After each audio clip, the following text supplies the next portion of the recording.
I was not born into freedom but into servitude, and the first memory I carry is of hunger gnawing through my ribs as though my body were hollowed out to make room only for pain. The world I knew was not filled with choices but commands, and the only way to stay alive was to attach yourself to someone who had the power to give food when your strength was too frail to earn it.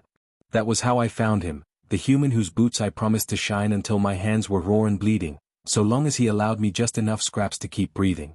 It was not a pact of love or trust at first, merely survival, the instinct that makes a creature bow even when its heart wants to rebel.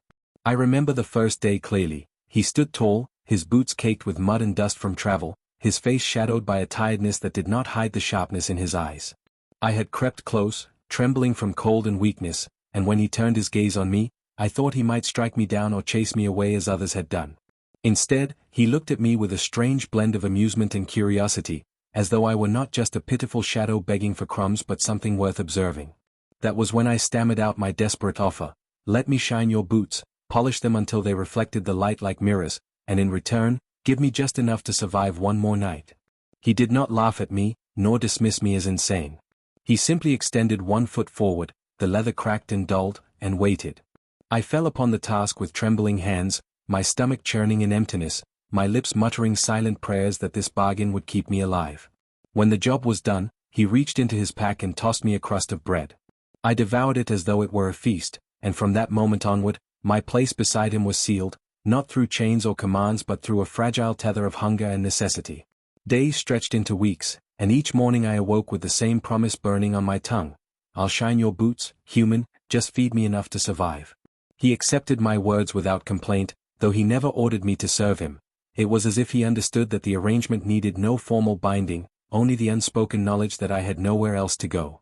He traveled across barren roads, through villages that eyed him with suspicion, into forests where shadows whispered like ghosts, and always I trailed a step behind, clutching the small scraps he handed me at dusk.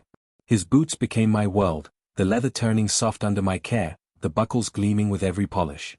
Sometimes, as I rubbed away the stains of dust and mud, I thought of what it meant to dedicate your entire existence to one pair of boots, to one man's path, and wondered if I had been reduced to nothing more than a tool.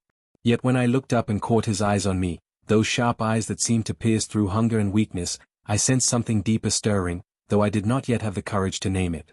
My survival was not guaranteed, but for the first time in years, it was tethered to someone's decision, and that in itself felt like a fragile kind of safety. He never spoke much about himself, at least not at first. His voice was a low rumble, controlled and precise, and when he gave me food, it was done without extravagance, as though charity were a language foreign to him. But there were moments, quiet nights by the fire, when I dared to ask him questions. Who are you? Where are you going? Why do you allow me to follow? He would not answer directly, but sometimes he would give me fragments, a mention of battles fought, of lands crossed, of debts unpaid. I learned enough to know he carried a weight heavier than the pack on his shoulders, something that bent his spirit without breaking it. In those silences, I also learned that my presence was not entirely a burden, for though he gave me scraps, he never once turned me away. Perhaps he saw in me a mirror of his own hunger, not for food but for something he had long lost.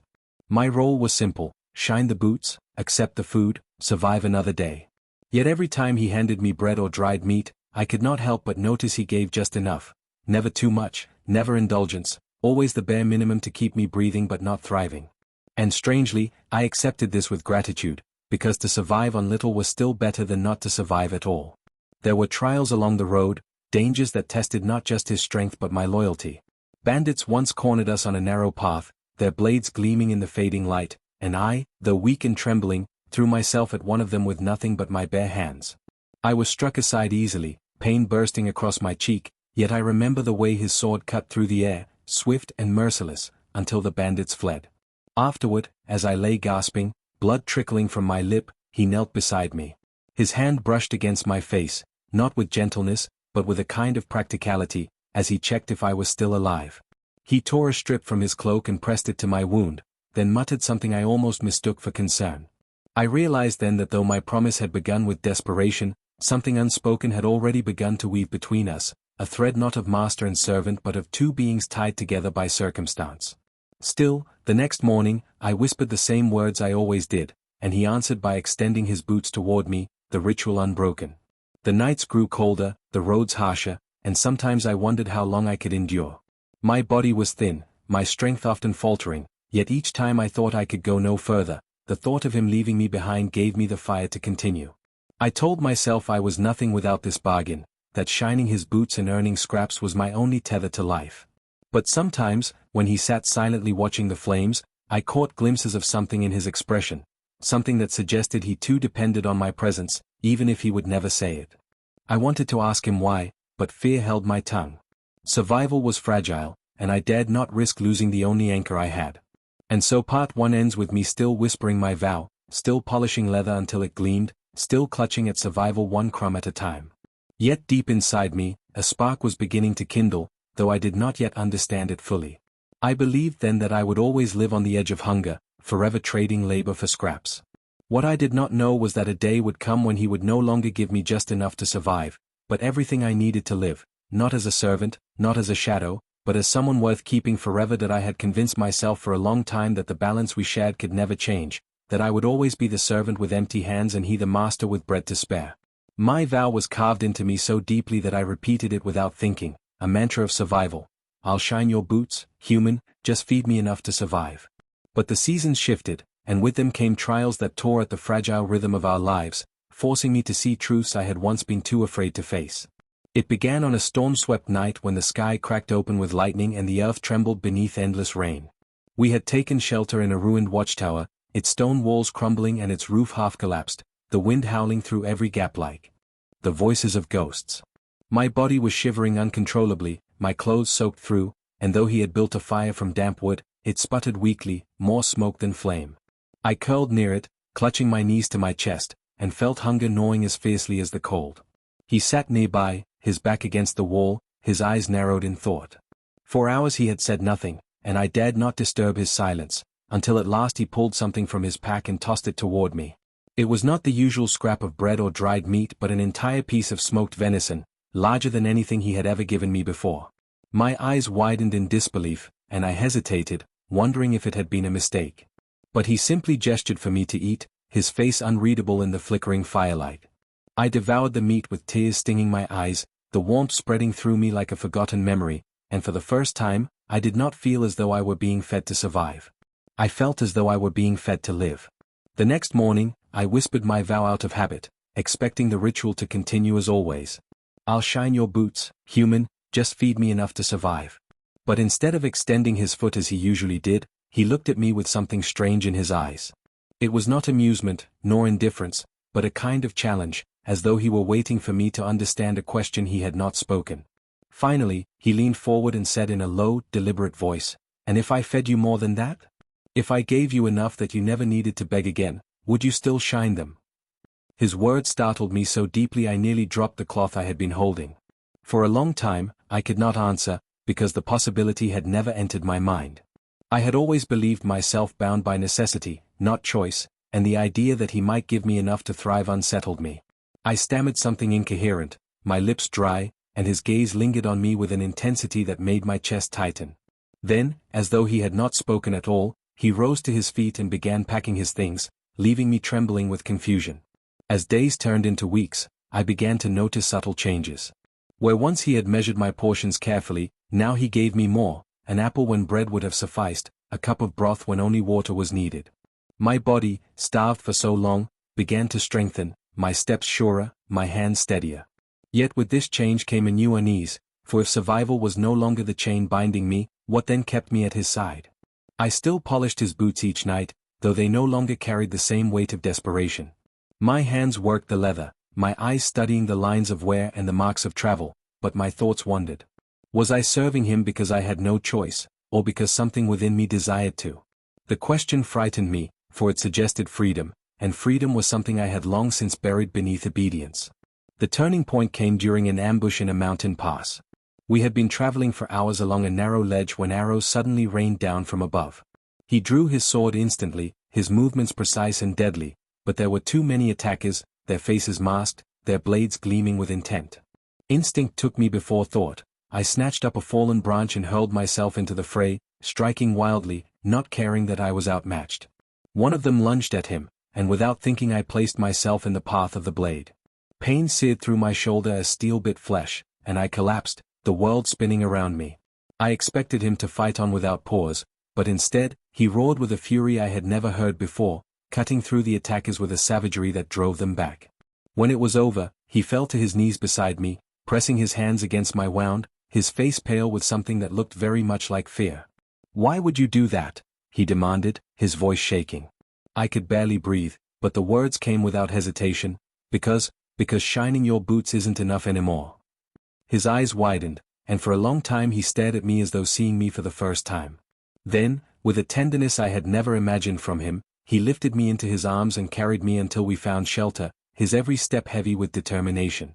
I drifted in and out of consciousness for days, but in those moments of clarity, I realized something had shifted irrevocably. He tended to me with care that went beyond practicality, changing my bandages, feeding me warm broth, speaking to me in a voice that was rough yet steady, as though he were determined to anchor me to life. When I finally awoke fully, the first thing I saw was him asleep beside me, his boots unpolished, his face softened in rest. For the first time, I did not whisper my vow.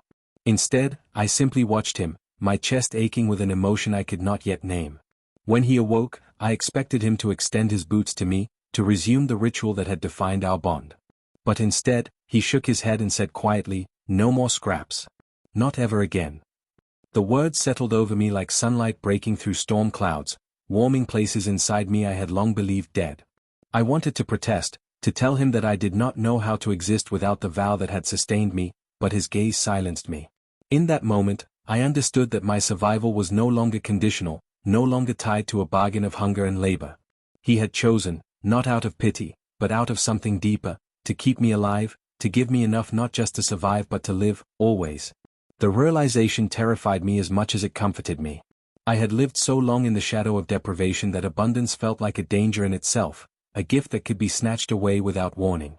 Yet as we continued our journey, I saw that his decision was unshakable. Each meal was shared equally, each rest taken side by side, and though I still polished his boots, it was no longer out of desperation but devotion. And in that quiet shift, I began to understand what it meant to be seen not as a servant but as a companion. The path ahead was still uncertain, fraught with danger and shadow, but for the first time, I felt the weight of hope pressing against my ribs, stronger than hunger, stronger than fear. The days that followed his vow of no more scraps, unfolded like a dream I did not trust, and yet every detail of it was real, as tangible as the warmth of the food in my belly and the steadiness of his voice when he spoke to me. I had thought myself prepared for hunger, for cold, for suffering, but I had not prepared for the gentleness of plenty, for the way it could unmake the walls I had built around my heart. Each morning, when I awoke, there was food already waiting, not tossed carelessly in my direction but set aside for me with deliberate intention.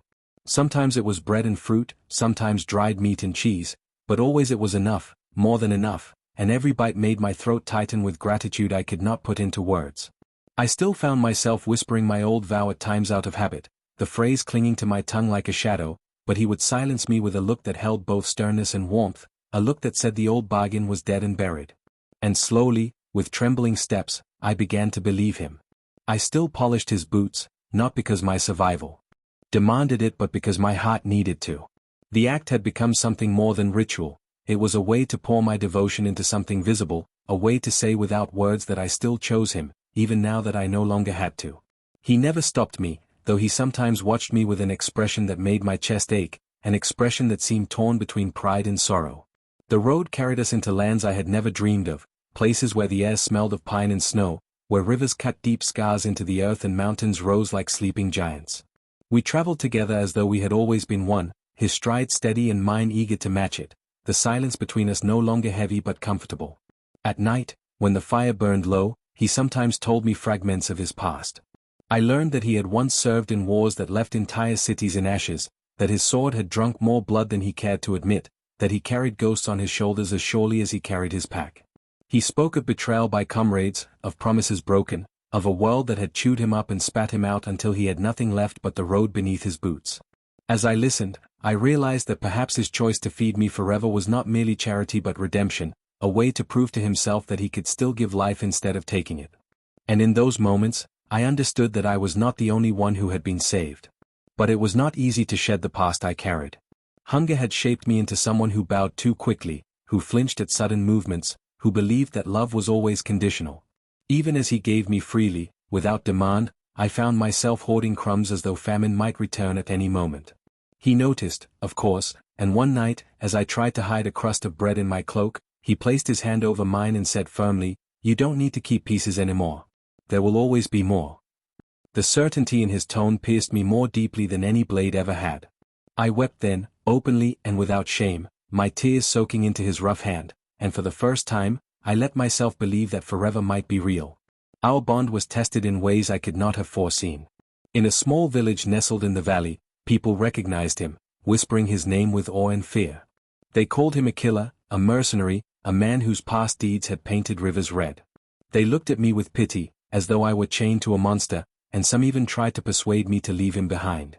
Their words struck me like stones, reopening old doubts. But when I looked at him, at the man who had fed me when no one else would, who had carried me bleeding through mountains, I knew their whispers could not define him. One night, after the villagers had retreated to their homes, I sat beside him by the fire and said, "They don't see you the way I do." His gaze flickered to me, shadowed by weariness, and he asked, "And how do you see me?"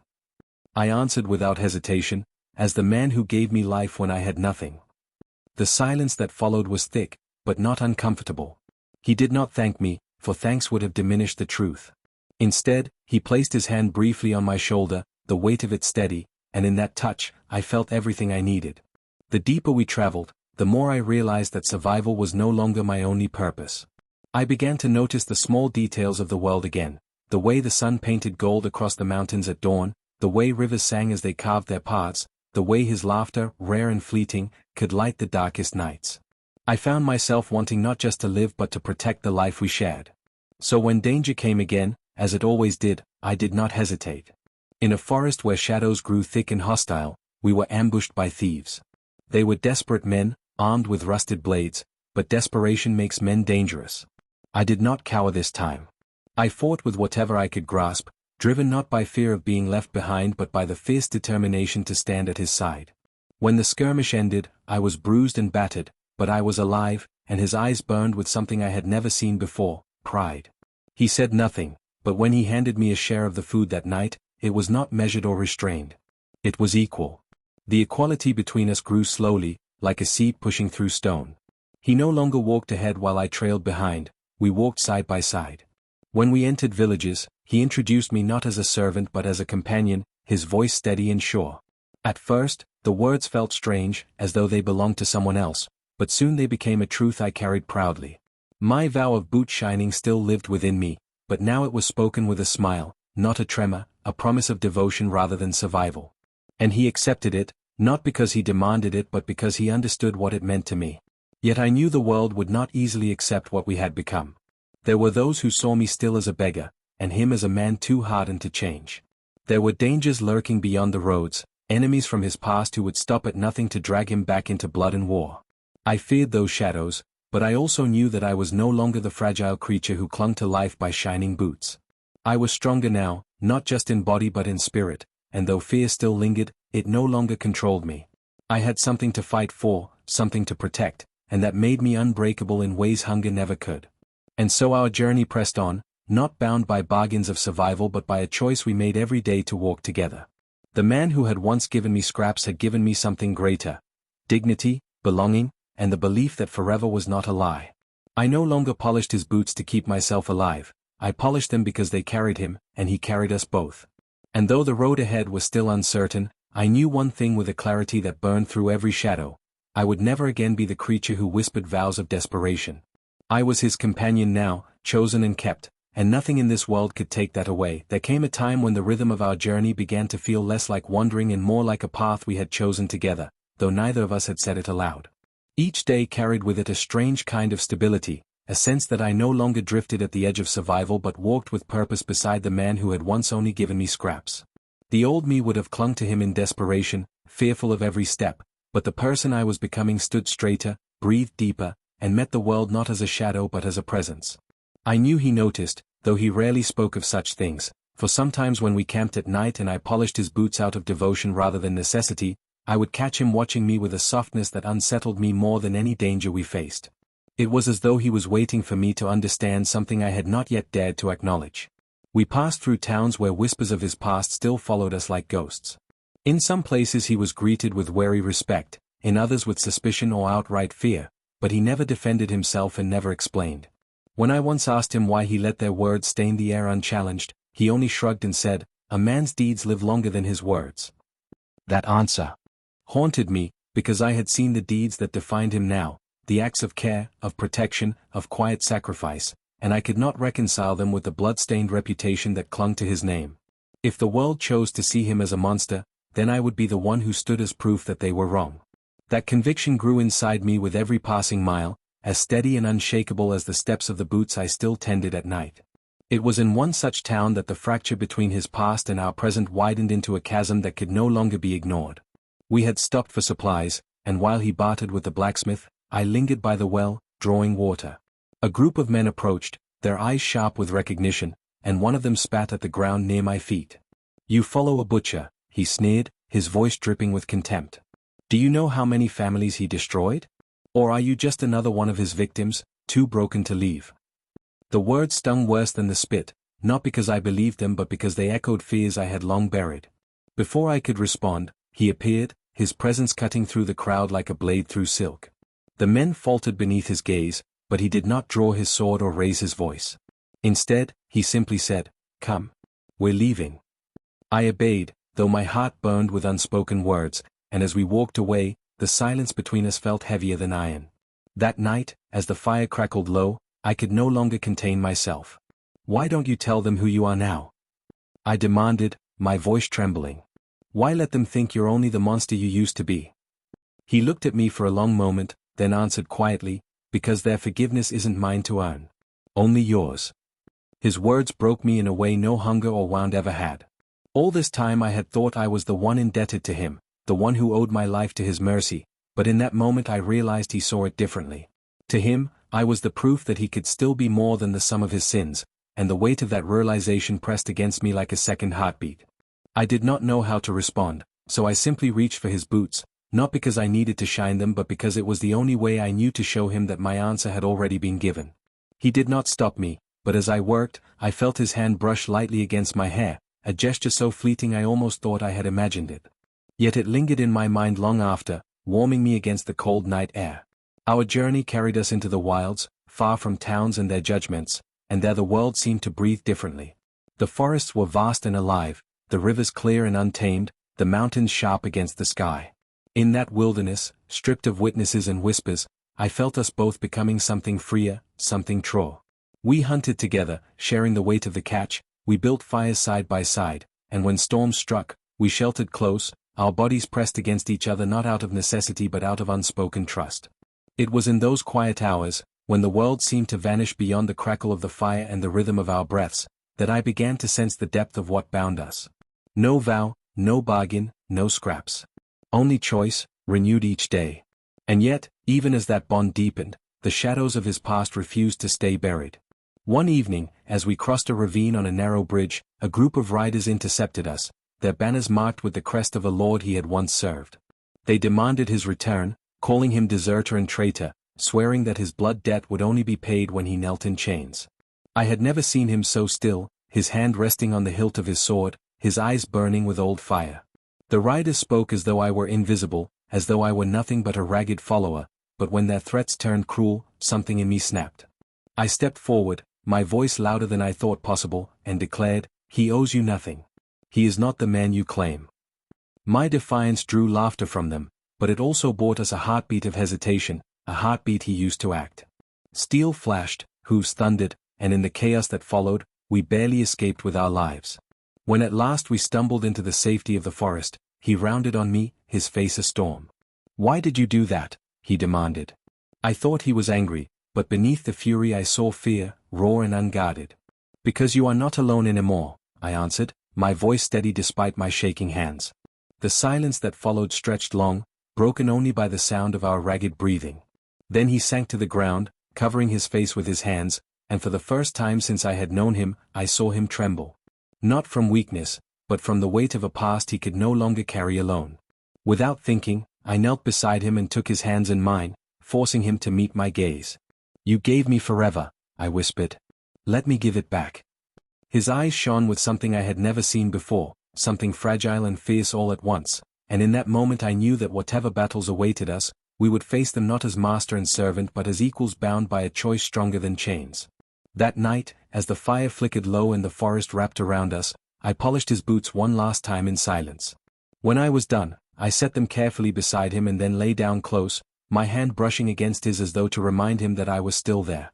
He did not speak, but his fingers closed around mine, steady and sure, and in that touch was a promise no words could capture.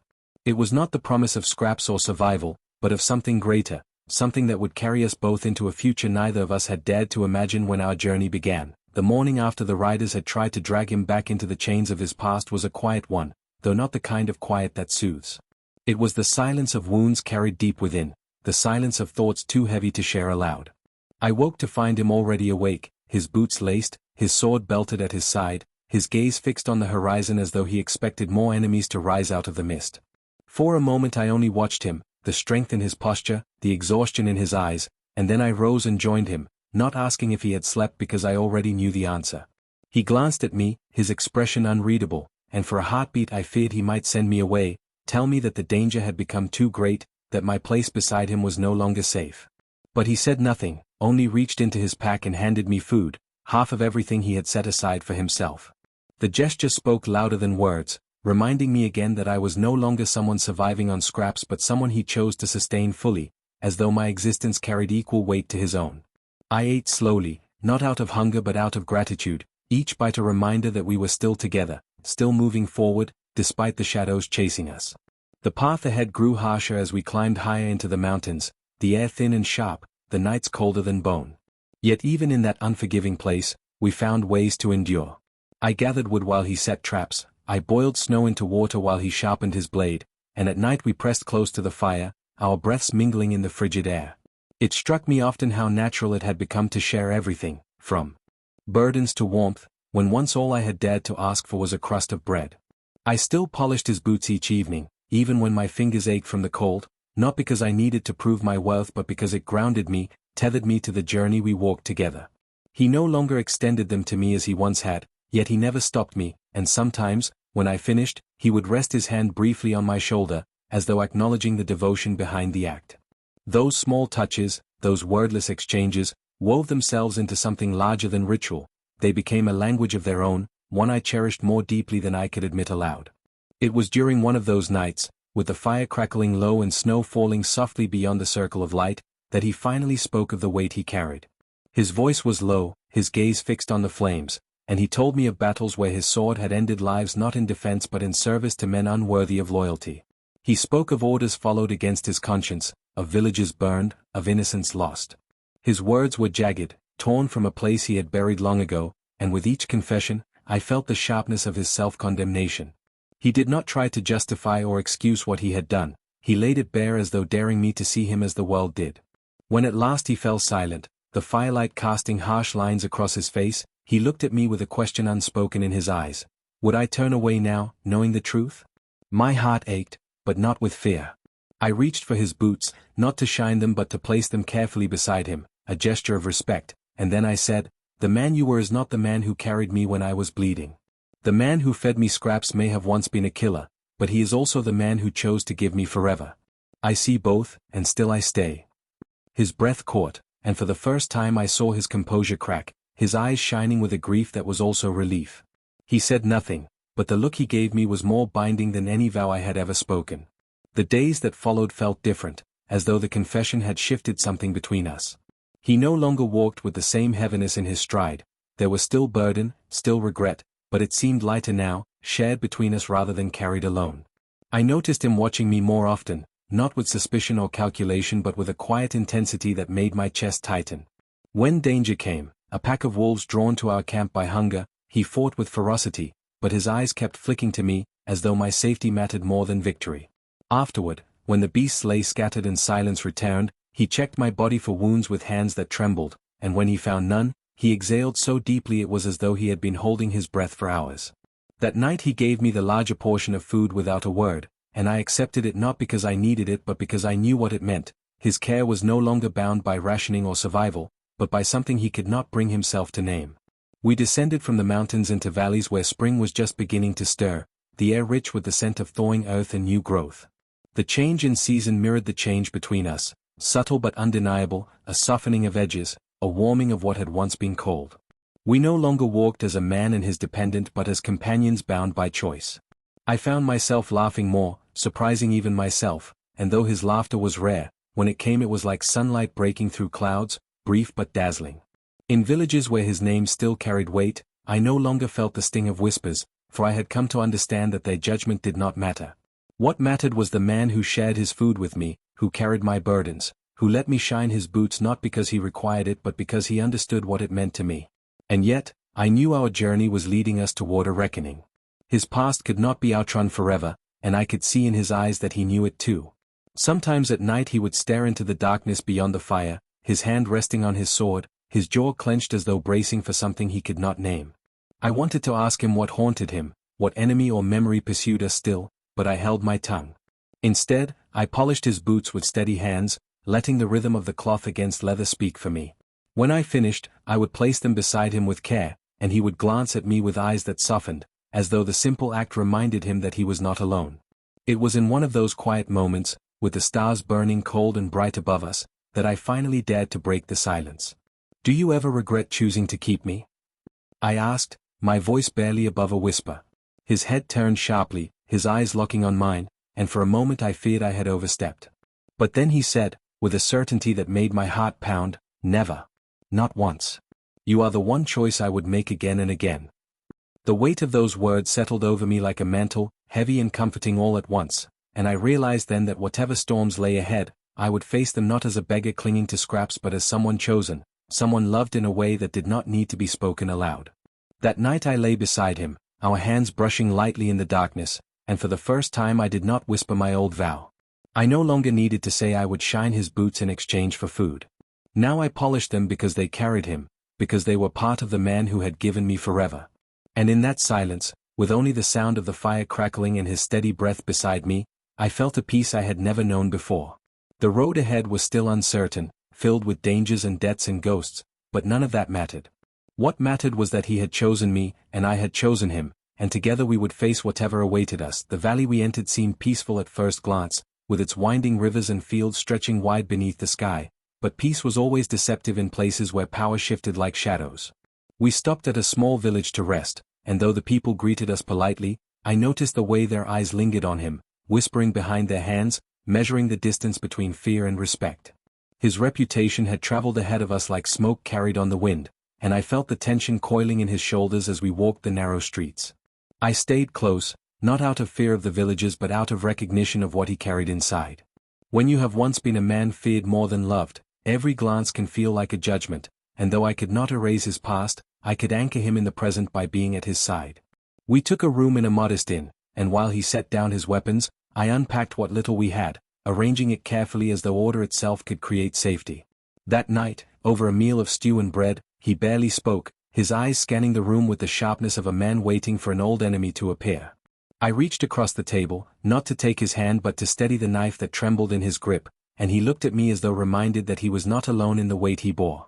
It was the next day that trouble found us, not in the form of blades or ambushes but in a summons delivered by a village elder.